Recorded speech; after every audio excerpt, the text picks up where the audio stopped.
Olá pessoal, bem-vindos ao canal Espiritualidade e Vida. Essa é a série Jesus, Modelo e Guia.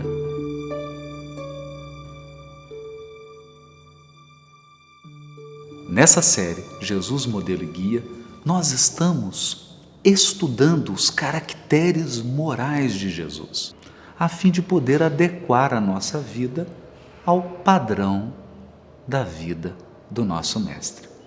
Nos episódios anteriores, nós temos abordado vários ângulos de uma característica fundamental de Jesus, que é a alegria.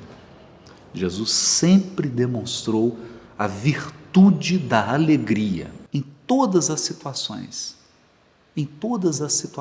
Mas não a alegria que o mundo conhece, não a alegria superficial, uma alegria profunda, uma alegria que tem muitos matizes, muitas características e muitas nuances. E em cada episódio nós estamos estudando uma nuance, um aspecto diferente da alegria de Jesus. Hoje nós vamos estudar o último aspecto e no próximo episódio faremos um resumo, uma síntese da alegria no Evangelho. Afinal de contas, Evangelho é boa nova. No Evangelho de João, capítulo 15, versículo 11, Jesus diz assim: tenho-vos falado essas coisas para que a minha alegria esteja em vós. Olha isso. É a passagem de Jesus, a videira verdadeira. É aquele trecho em que ele fala, eu sou a videira verdadeira. E é muito interessante essa afirmação de Jesus. Eu tenho falado essas coisas para vocês para que a minha alegria esteja em vós. Então aqui uma frase direta em que Jesus deixa claro que a alegria era uma virtude, era um aspecto do seu caráter. E diz mais, e para que a vossa alegria se cumpra. Aqui tem uma palavra interessante aqui, porque o verbo aqui é preencher, o verbo aqui é tornar-se pleno. Então é como se Jesus dissesse, e para que a vossa alegria se torne plena, preencha tudo, seja completa, se cumpra. Os sábios judeus costumavam interpretar a Escritura não de uma maneira teórica. Eles evitavam qualquer tipo de abordagem puramente intelectual, puramente teórica. Eles estavam sempre preocupados em toda a interpretação das Escrituras extrair um princípio prático, extrair uma conduta, um comportamento que pudesse ser adotado. Por isso, eles se faziam a seguinte pergunta: o mandamento amar a Deus sobre todas as coisas, quem cumpriu? Então ficavam examinando histórias de personagens bíblicos, se perguntando quem cumpriu esse mandamento? Quem expressou esse mandamento na sua vida? Então aqui há uma sutileza, porque Jesus está usando essa mesma expressão. O Evangelho é a boa nova, é uma mensagem da alegria genuína, da verdadeira e da mais profunda alegria. E Jesus quer que os seus discípulos manifestem essa alegria nas suas vidas. Eles querem que os discípulos expressem a plenitude dessa alegria em suas vidas. Mas é curioso Jesus dizer isso às vésperas de ser crucificado. Não é interessante isso? Ele está aqui na última conversa com os discípulos, antes de ser preso, antes de ser crucificado, e diz para os discípulos, essa frase forte, profunda, bonita, tenho-vos falado essas coisas para que a minha alegria esteja em vós. para que a alegria dele seja transmitida a cada um de nós. Ou melhor, para que cada um de nós aprenda a modelar a alegria de Jesus na própria vida, na própria individualidade. Ele não é o modelo? Então eu preciso modelar. Eu preciso aprender com o Cristo. E para que a nossa alegria se torne plena, profunda. Mais adiante, no capítulo 16, em outra passagem, Jesus explica esse fato. Ele explicita isso. O fato de estar às vésperas de ser crucificado e ainda assim falar de alegria. Está no capítulo 16, versículo 22. Ele diz assim: assim, vós também agora tendes tristeza, mas vos verei novamente, e o vosso coração se alegrará. E a vossa alegria ninguém tira de vós. Aqui tem um aspecto muito profundo desse caráter, desse atributo de Jesus que é a alegria. E a doutrina espírita nos ajuda a compreender melhor esse aspecto. Sem a noção de imortalidade da alma, sem a noção de justiça divina, sem a compreensão de que nós nascemos, enfrentamos expiações, provas, planejamos o futuro, nos aperfeiçoamos e desencarnamos para voltar à pátria espiritual, sem essa noção, não tem como manter a alegria. Seria como construir sobre a areia. Toda alegria como que desmorona diante de uma dificuldade, diante da perda de um ente querido, diante de um momento desafiador. Sem essa noção de imortalidade da alma, sem essa noção de objetivo da encarnação, nenhum de nós consegue construir sua alegria sobre a rocha. E aqui Jesus aborda diretamente, sem rodeios, esse ponto. É como se ele dissesse assim: eu vou desencarnar. Vocês vão experimentar tristeza. Vocês vão sentir a minha falta. Mas, olha que frase linda. 16, 22. Mas vos verei novamente. A certeza do reencontro.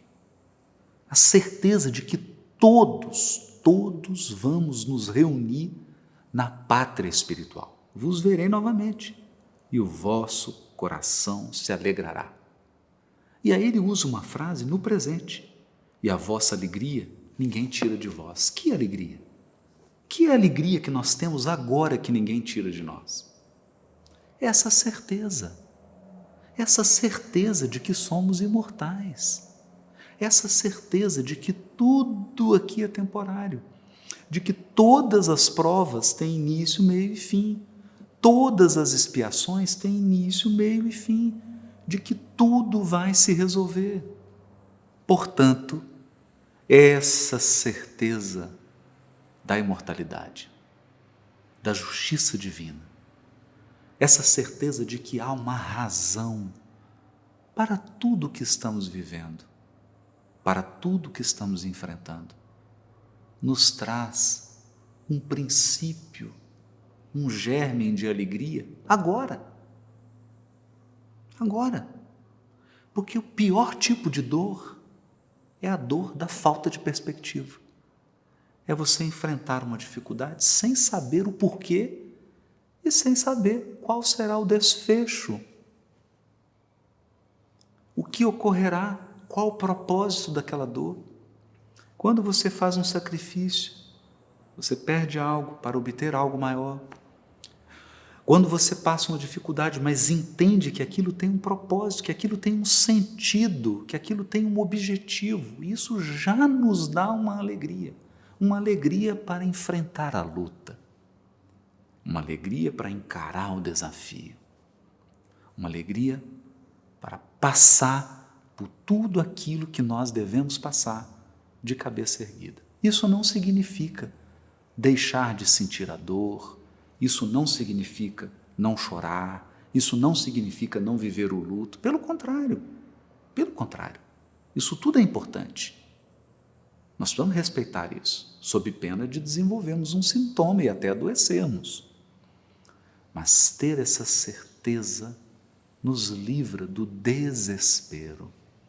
A pior dor é a dor do desespero. É você viver o que todo mundo vive, passar pelas dificuldades que todo mundo passa, não enxergando nenhum sentido, nenhum propósito. Isso é desesperador. Desesperador. E Jesus reafirma isso. Olha, eu vou ser crucificado, eu vou morrer na cruz, mas nós vamos nos reencontrar. Reencontrar, não fala só dele, fala dos discípulos também. Vamos nos reencontrar na pátria espiritual. E esse é um motivo para eles viverem com a semente da alegria no coração, desde agora, desde já. Essa é a boa nova. Essa é a mensagem consoladora do Evangelho.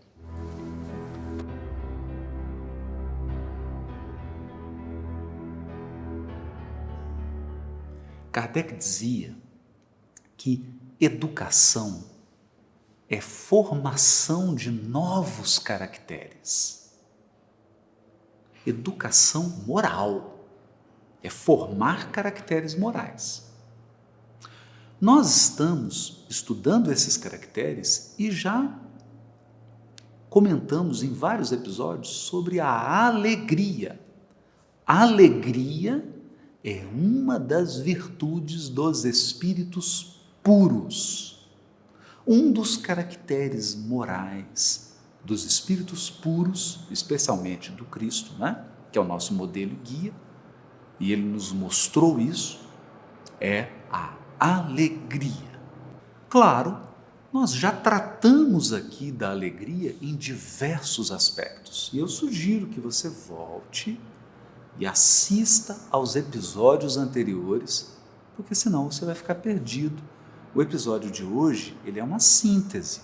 Ele vai resumir e concluir uma longa jornada que nós estamos fazendo, estudando o tema alegria. Então, a gente conclui hoje dizendo o seguinte: embora Jesus seja representado no mundo cristão como uma pessoa sofrida, crucificada, sangrando numa cruz, essa imagem não é muito feliz. Associarmos o Evangelho de Jesus ao episódio da cruz, o episódio da cruz é importante, ele não pode ser menosprezado, ele tem uma lição grandiosa, nós vamos estudá-lo, nós vamos aprofundar sobre isso quando estivermos estudando outros caracteres morais. Mas representar o Evangelho pela cruz não faz muito sentido. Imaginar Jesus apenas como alguém de pendurado, sangrando, suando e sofrendo, não faz jus à grandeza do Evangelho. Aliás, a palavra Evangelho vem do grego euangelion, boa nova, boa notícia. Que boa notícia é essa? Jesus pendurado numa cruz, sangrando e morrendo. Que boa notícia é essa? Então, quando eu foco apenas naquela sexta-feira, naquele sábado, que Jesus foi rejeitado e Jesus foi crucificado, eu estou simplificando demais o Evangelho. Na verdade, eu estou reduzindo o Evangelho. Então, vamos examinar o Evangelho de uma maneira mais ampla. Como que começa o Evangelho? O Evangelho começa com uma entidade angélica anunciando a Maria a vinda do Cristo. O nascimento de Jesus está cercado da singeleza, da simplicidade, mas da alegria dos pastores. 3 sábios da antiguidade vêm de longe trazer presentes para Jesus. O clima é de alegria, de esperança, de felicidade. O Cristo se fez carne, ele encarnou. Era alegria total, a estrela de Belém, um cenário de alegria. No curso da vida de Jesus, como que ele começa a divulgar o Evangelho? Qual que é o primeiro ato de divulgação do Evangelho? É numa festa de casamento, Jesus transformando água em vinho, em meio à alegria dos noivos. Nós teremos vários momentos em que Jesus está multiplicando pão. Você não fica alegre com isso? As pessoas estavam com fome. Nós temos leprosos que chegam para Jesus sofrendo, e ele coloca as mãos e cura. Você quer alegria maior do que essa? Temos pessoas que estavam obsidiadas, sofrendo muito, ele curou. Outros estavam cegos. Imagina a dor. Jesus curou. Então, na maior parte do Evangelho, Jesus está levando alegria, esperança, cura.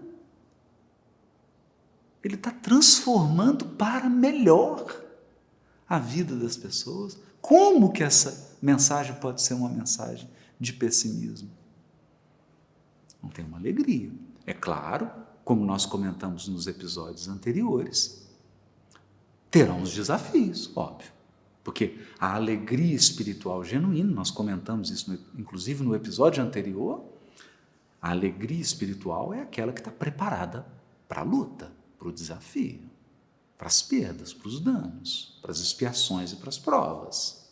Senão fica uma alegria pueril, uma alegria infantil. A alegria verdadeira, ela é forte, ela é robusta.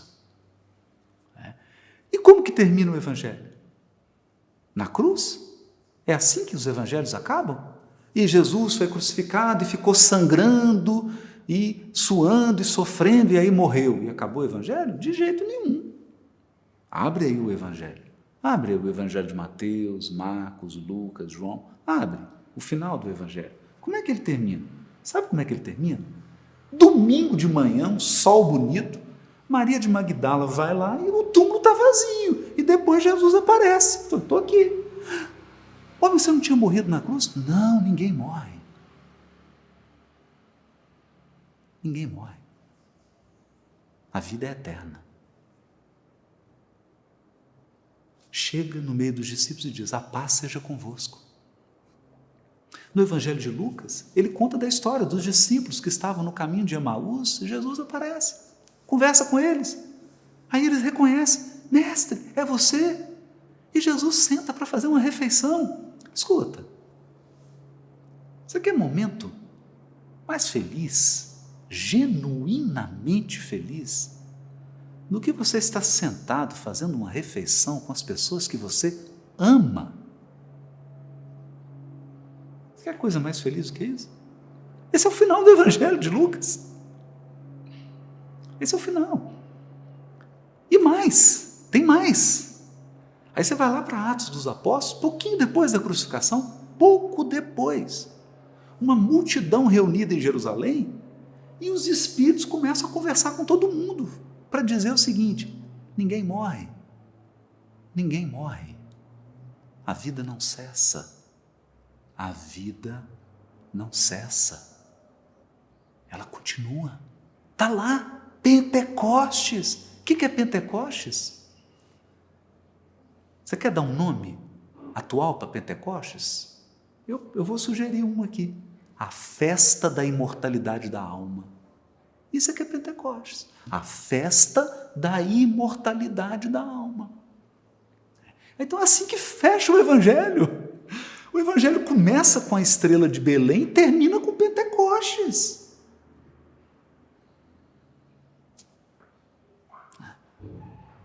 Olha a alegria permeando todo o Evangelho. Mas aí você vai dizer assim, tá bom, Haroldo, entendi, mas olha para o mundo, pandemia, milhares de pessoas desencarnando, crime, maldade, desigualdade, olha o mundo, olha para o mundo, como que eu vou ter alegria no mundo desse? Bom, é aqui que o nosso estudo aproveita os ensinamentos da doutrina espírita. Então, essa série, Jesus, Modelo e Guia, é uma série à luz da doutrina espírita. E o que aprendemos na doutrina espírita? Que os mundos progridem. Primitivo, expiação e prova, regeneração, ditoso, celeste. Nós estamos no segundo degrau, a gente não está nem na metade do caminho. Então, como que você quer colher resultados quando você está antes do meio do processo? Se você não chegou nem na metade do caminho, como é que você quer usufruir os benefícios do destino, da chegada? Pensa comigo. Digamos que eu saia daqui da minha cidade em direção à praia, 700 quilômetros. Eu estou no quilômetro 250 e eu já quero sentir a brisa do mar? São 700 quilômetros para eu chegar na praia. Eu estou no quilômetro 250 e eu já quero sentir o gostinho do mar? O sol? A areia? Faz sentido? Claro que não. Não tem como eu usufruir os benefícios da chegada se eu não estou nem no meio do caminho. A Terra é mundo de expiação e prova. E eu já estou querendo colher felicidade? Igualdade total? Ausência do mal? Como assim? Ah, Haroldo, você tem razão, mas Jesus não avisou isso. Avisou sim. Eu selecionei algumas passagens aqui em que ele avisou. Porque Jesus tinha tanta alegria e esperança que ele deixou a morada dos Cristos para encarnar num corpo aqui na terra. E viver conosco.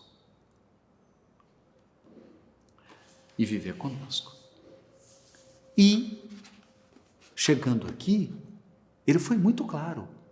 Eu vim anunciar a chegada do reino de Deus. É como se ele dissesse assim, vou tentar traduzir. Eu vim aqui anunciar para vocês que a terra será um mundo celeste. Um mundo ditoso e depois um mundo celeste. É isso que eu vim anunciar para vocês.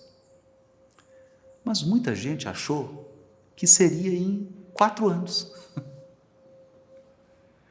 Que Jesus estaria aqui entre nós e que em 5, 10 anos a terra seria mundo celeste. Assim, num passe de mágica. Então, ele advertiu, ele contou a parábola do semeador. Eu estou aqui em Mateus 13, versículo 3 em diante. O que tem de interessante na parábola do semeador? Sabe o que tem de interessante? Uma parte da semente, 1/4, caiu na beira do caminho. Uma parte da semente caiu sob pedregulho. Uma parte da semente caiu sob espinheiro. E uma parte caiu em terra boa. Vou fazer uma conta matemática para você aqui. Sabe o que Jesus está dizendo? Tudo que você fizer em relação ao bem, 3/4 vai se perder. Só vai aproveitar 1/4. 3/4 é trabalho, aborrecimento, desafio, dificuldade. Só 1/4 é resultado. É isso que ele está dizendo. O que ele estava dizendo para a gente? Ele estava dizendo assim, eu sei que eu saí da morada celeste dos Cristos e vim para cá, e que 3/4 do meu trabalho vai se perder. 3/4 das sementes que eu trouxe vão se perder. Só 1/4 vai vingar. Só 25%. Mas adivinha? Adivinha? Eu sei que em uma semente tem uma árvore. Eu sei disso. Mas quantos frutos tem uma árvore? Eu tenho uma semente de um pé de laranja. Eu sei, nessa semente tem uma laranjeira. Mas depois que essa laranjeira crescer, quantas laranjas ela vai dar? Eu quero que você me diga isso olhando para a semente. Não tem como. Nenhum de nós é capaz de prever quantas laranjas tem numa semente de laranja. Por quê? Porque tem o efeito multiplicador. Então, na verdade, Jesus está dizendo, eu só preciso de 1/4 das sementes, eu não preciso da totalidade, não. Só 25% eu vou transformar o mundo. Eu sei que 3/4 do meu trabalho vão se perder. Ele avisou isso, parábola do semeador. Avisou mais. Eu vou seguir. Lá no capítulo 13, versículo 24, ele ainda disse assim, ó, o reino dos céus é semelhante a um homem que semeou boa semente no seu campo. Mas aí, dormindo, os homens, veio o seu inimigo e semeou o joio no meio do trigo e partiu. O que ele está dizendo aqui? Que ele sabia que o trabalho dele ia ser deturpado. Ele ia semear o trigo, mas aí os homens iam perder a vigilância. Os homens iam cochilar. Os homens aqui, os encarnados. E seria semeado o joio. Ele está dizendo, minha mensagem vai ser deturpada, o cristianismo vai se deturpar, vai se perder, vai perder o rumo, a humanidade vai perder o rumo. Ele sabia que ao lado do trigo teria joio, ele avisou. Ele avisou. E na parábola ele ainda conta que os servos falaram assim, Senhor, quer que a gente arranque o joio? Não, deixa crescer junto. Espera. E o que você acha que o Cristo, governador do planeta, está fazendo agora, nesse momento, agora, nesse momento aqui que você está assistindo o vídeo? O que você acha que ele está fazendo? Sabe o que ele está fazendo? Esperando o joio crescer junto com o trigo até o momento da ceifa. Porque vai ter ceifa. Vai. Vai ter colheita. E você já viu uma colheita? Você já presenciou uma colheita? Se você não presenciou, joga no YouTube. Joga aí no YouTube. Você já presenciou a colheita? Sabe como é que é a colheita? Você colhe o fruto, o resto joga fora. O resto é reciclado, melhor dizendo. Joga fora não. Reciclado. O resto é reciclado, vira adubo. Só o fruto, só o trigo vai ser aproveitado. O joio vai virar adubo. Não chegou a colheita ainda. Ele avisou. Então, você acha que Jesus está desanimado? Ele avisou que ia ser assim. Aí você fala, Haroldo, mas demora. Mas ele avisou também. Avisou, está lá em Mateus 13, versículo 31 em diante. Ele disse assim, o reino dos céus é semelhante a um grão de mostarda, que um homem recebeu e semeou. É a menor da semente, mas depois que ela cresce, vira uma árvore frondosa. Então ele sabia que tudo ia começar muito pequenininho, que as coisas começam pequenas, que o bem ainda é pequeno. O bem ainda é uma semente de mostarda, mas ele vai virar uma árvore frondosa. Quando a terra se tornar mundo de regeneração, depois quando ela se tornar mundo ditoso e depois quando ela se tornar mundo celeste, o bem vai ser uma árvore frondosa, não vai ter lugar para o mal. Mas é depois que crescer, né? É depois que crescer. Eu estou querendo agora, enquanto ainda é semente, quer dizer, não é mais semente porque ele já plantou há 2000 anos, né? A gente já está no broto, já está crescendo. Tem que aguardar. Ele avisou que ia demorar. Ele avisou. E por fim,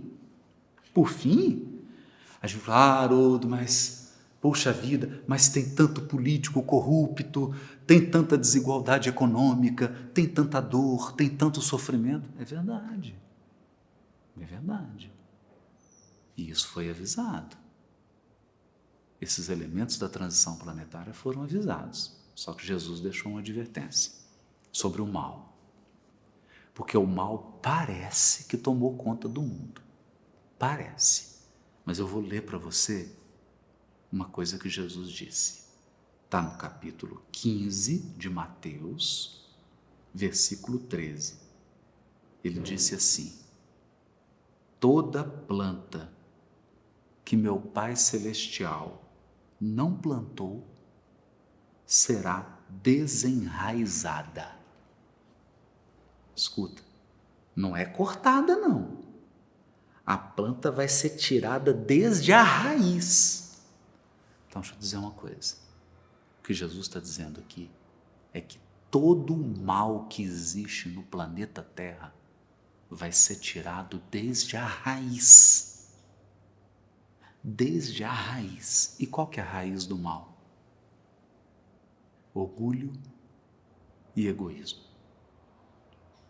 Acredite, Jesus não ia perder tempo encarnando num planeta como a Terra. Ele não precisa disso. Se ele encarnou há 2000 anos, é porque ele tinha certeza que ele ia vencer. Certeza. Certeza da vitória. Todo o mal será arrancado desde a raiz. Sabe por quê?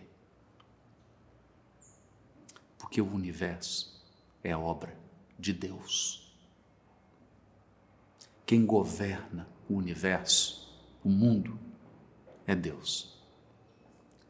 Mas Humberto de Campos nos conta uma coisa. Deus usa o tempo, não a violência. É o tempo que vai arrancando o mal pela raiz.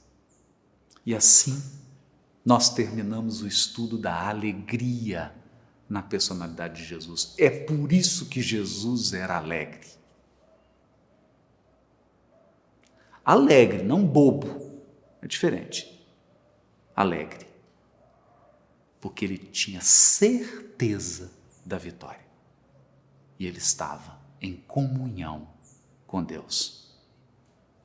Até o próximo episódio, nós vamos estudar uma outra característica moral de Jesus.